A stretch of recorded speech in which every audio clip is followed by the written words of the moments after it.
आज मैं आप लोगों को श्री वाल्मीकि रामायण का बालकांड का 58वां सर्ग सुनाती हूँ, जिसमें वशिष्ठ ऋषि के पुत्रों का त्रिशंकु को डांट बताकर घर लौटाने के लिए आज्ञा देना तथा उन्हें दूसरा पुरोहित बनाने के लिए उद्यत देख श्राप प्रदान और उनके श्राप से चंडाल हुए त्रिशंकु का विश्वामित्र जी की शरण में जाना है।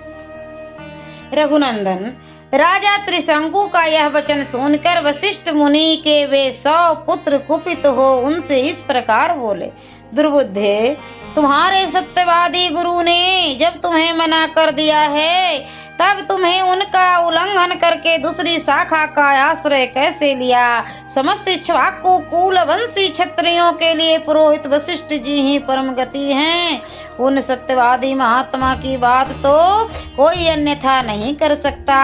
जिस यज्ञ कर्म को उन भगवान वशिष्ठ मुनि ने असंभव बताया है उसे हम लोग कैसे कर सकते हैं। नरश्रेष्ठ, तुम अभी नादान हो, अपने नगर को लौट जाओ। पृथ्वीनाथ भगवान वशिष्ठ तीनों लोकों का यज्ञ कराने में समर्थ हैं, हम लोग उनका अपमान कैसे करेंगे। गुरु पुत्रों का वह क्रोध युक्त वचन सुनकर राजा त्रिशंकु ने पुनः उनसे इस प्रकार कहा। तपोधनो, भगवान वशिष्ठ ने तो मुझे ठुकरा ही दिया था।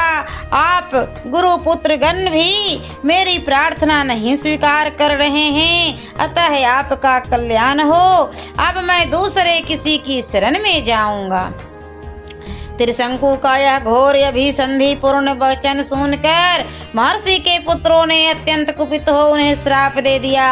अरे जा, तू चंडाल हो जाएगा। ऐसा कहकर वे महात्मा अपने अपने आश्रम में प्रविष्ट हो गए। तदंतर रात व्यतीत होते ही राजा त्रिशंकु चांडाल हो गए। उनके शरीर का रंग नीला हो गया, कपड़े भी नीले हो गए, प्रत्येक अंग में रुक्षता आ गई, सिर के बाल छोटे छोटे हो गए, सारे शरीर में चिता की राख सी लिपट गई, विभिन्न अंगों में यथा स्थान लोहे के गहने पड़ गए। श्री राम अपने राजा को चंडाल के रूप में देखकर सब मंत्री और पूर्ववासी जो उनके साथ आए थे उन्हें छोड़कर भाग गए। काकुत्स नंदन, बेधीर स्वभाव नरेश दिन रात चिंता की आग में जलने लगे और अकेले ही तपोधन विश्वामित्र की शरण गए।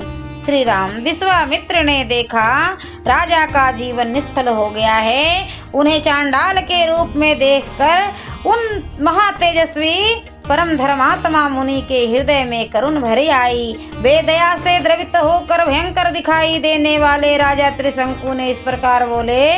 महाबली राजकुमार, तुम्हारा भला हो। यहाँ किस काम से तुम्हारा आना हुआ है। वीर अयोध्या नरेश, जान पड़ता है तुम श्राप से चांडाल भाव को प्राप्त हो। विश्वामित्र की बात सुनकर चांडाल भाव को प्राप्त हुए और वाणी के तात्पर्य को समझने वाले राजा त्रिशंकु ने हाथ जोड़कर वाक्यार्थ को विश्वामित्र मुनि से इस प्रकार कहा।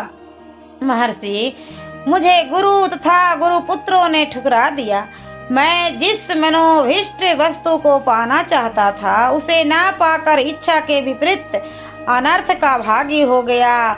सौम्य दर्शन मुनीश्वर, मैं चाहता था कि मेरे शरीर इसी शरीर से स्वर्ग को जाऊं, परंतु यह इच्छा पूर्ण ना हो सकी। मैं सैकड़ों यज्ञ किए हैं किंतु उनका भी कोई फल नहीं मिल रहा है। सौम्य, मैं क्षत्रिय धर्म की शपथ खाकर आपसे कहता हूँ कि बड़े से बड़े संकट में पड़ने पर भी न तो पहले कभी मैंने मिथ्या भाषण किया है और न भविष्य में ही कभी करूँगा। मैंने नाना प्रकार के यज्ञों का अनुष्ठान किया, प्रजा जनों की धर्म पूर्वक रक्षा की और शील तथा सदाचार के द्वारा महात्माओं तथा गुरुजनों को संतुष्ट रखने का प्रयास किया।